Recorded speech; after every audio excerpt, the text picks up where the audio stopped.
majina naitwa Mwanaisha Juma Fakih na ni mkurugenzi uuguzi na ukunga katika Wizara hii ya Afya Zanzibar. Historia yangu kwa ufupi, wakati nikianza kutaka kusoma huu uuguzi, kiukweli haikuwa chaguo langu, sikuwa nataka.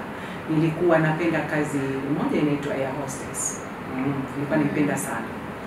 Nilikuwa nikifurahia nikiwaona air hostess. Nasema natamani na mie nikawe kama yule.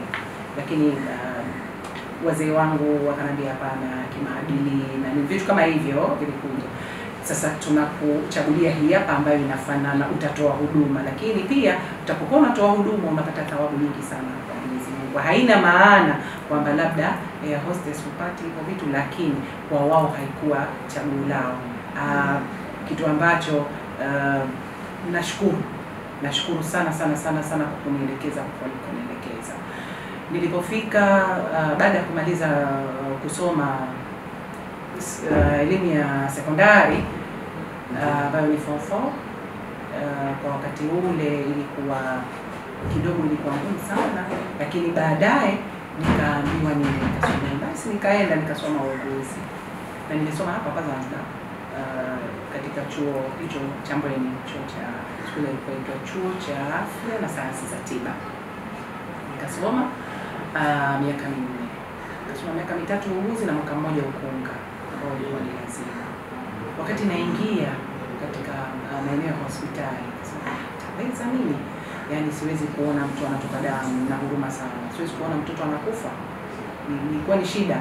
Unapita kwa watoto unaona hii nitaweza, naona kata chachiani.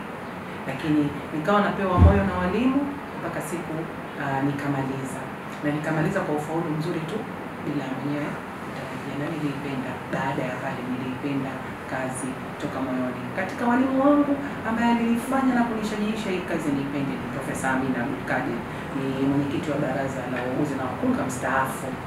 Huyu mama alipokuwa akitufundisha nikawa nasema kumbe uuguzi ni kazi moja nzuri sana na itakwenda kutusaidia, sio tu kwamba utapata mshahara, sio tu kwa manufaa yako, lakini kumbe itakuweka karibu na jamii. Na ni kweli nimekuwa kila ninapopita, wengine wala siwakumbuki, nimezalisha mtoto wangu, nikimwangalia mtoto ni mkubwa labda miaka 7 8 kumbe basi anaona furaha. Kwa hiyo ilikwenda hivyo. Nilisoma diploma wakati huo, nikafanya kazi kwa muda, kisha baadaye nikaanza kutangazwa degree ya hii kazi. Ilichukua muda kwanza kutangazwa BSN, nikasema kwa nini siendi kusoma. Nikaenda bara kwenda kusoma Bachelor of Science in Nursing. Kurudi tulikuwa watu wachache sana, kama 3. Nikaambiwa hapana, utakwenda chuoni kwenda kufundisha. Nikaenda chuo kwenda kufundisha. Nilipoenda chuoni kule sasa kwenda kufundisha, nikauona sasa mnazidi kupenda zaidi ule uongozi. Maana kufundisha, huwezi kufundisha tu ukiwa chuoni alafu usiingie maeneo ya hospitali. Na hii sasa inakupa fursa kwenda hospitali zote na vituo vya afya ukiwa unafanya zile kazi za kiuguzi. Lakini na kumfanya yule ambaye alikuwa kama mimi mwanzo hakuipenda mwenyewe, aipende ile kazi. Na ni kweli ilikuwa hivyo.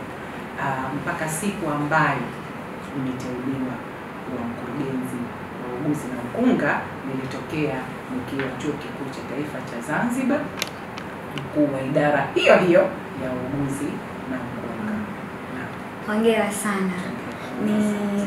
Ni kupongeze kwa kuwa mwanamke ambaye umepitia mengi, na ile kazi ambayo yako unaifanya imekuwa ikionyesha mafanikio katika jamii. Na tukirudi hapo nyuma kidogo katika historia yako, umesema kwamba haikuwa ni future yako. Labda nini kwa upande wako kupitia taaluma hii, nini ambacho kimekuvutia? Kama kile ambacho nimesema, kuniweka karibu na jamii, mbali ya kuwa na mshahara. Sisemi kwamba huu mshahara au marupurupu au kile ambacho nakipata kuendesha maisha yangu kwamba sio kitu, hapana. Lakini nafurahi zaidi kwa nikichomoza sehemu, basi yule kanilaki ananiambia kitu fulani, ulinisaidia, uliniuguza, ulifanya hivi kwa kunisaidia, na kuwa napata amani zaidi. Mshahara napata, natumia kweli, najijenga, naendesha maisha yangu, lakini kinachonipa amani zaidi ni kwamba nikitokeza sehemu basi nazungumzwa vizuri, nafurahi sana sana sana sana, na naumia sana kama mtu ataniongea vibaya, lakini kwa sijapata kesi hizo. Je, wewe hujanifanyia hivi? Napata kesi nyingi ambazo kwa muda wote nikiuguza, kwa muda wote nilizalisha, basi nilipata sifa. Namshukuru sana Mungu, si kwa mie, ni elimu yangu, lakini na vile kujitolea kuipenda zaidi. Asante sana. Na je, ushirikiano upoje katika nafasi hii ya uongozi? Mtazamo ni mwanamke, unajua wanawake tunapokuwa katika sehemu tunakuwa na changamoto zake. Je, ushirikiano ule upoje wa kikazi? Wakurugenzi ambao wapo hapa katika hii Wizara ya Afya wengi wao ni wanaume, na tuko wachache sana wanawake, lakini nikwambie tunapata ushirikiano wa hali ya juu. Na nafikiri ushirikiano unakuwa unajenga wewe mwenyewe kama kiongozi kwa wenzio. Ukifanya kazi wewe kama wewe, basi utakosa ushirikiano. Na kurugenzi za Wizara ya Afya lazima zitegemeane, lazima. Huwezi kufanya kazi wewe ukamtenga mkurugenzi tiba, ukamtenga mkurugenzi kinga, ukamtenga mkurugenzi mipango, kwa sababu hao lazima inakuwa kama ni umbrella ama ni mwamvuli ambao unawaunganisha nyinyi kwa pamoja. Kwa hiyo nashukuru sana kwa mashirikiano ambayo nayapata, ikiwa ni idara ngeni, idara haikuwepo mwanzoni, na vile uendeshaji wake ulivyo, kwa sababu wauguzi walikuwa wametawanyika, nusu wako kinga, nusu wako tiba, nusu wako katika idara nyingine. Ili wote waje wakawe kwenye idara yao, lazima tuwe kuna mashirikiano, na hayo mashirikiano nayapata, na mshukuru Mungu na kazi zinaenda vizuri.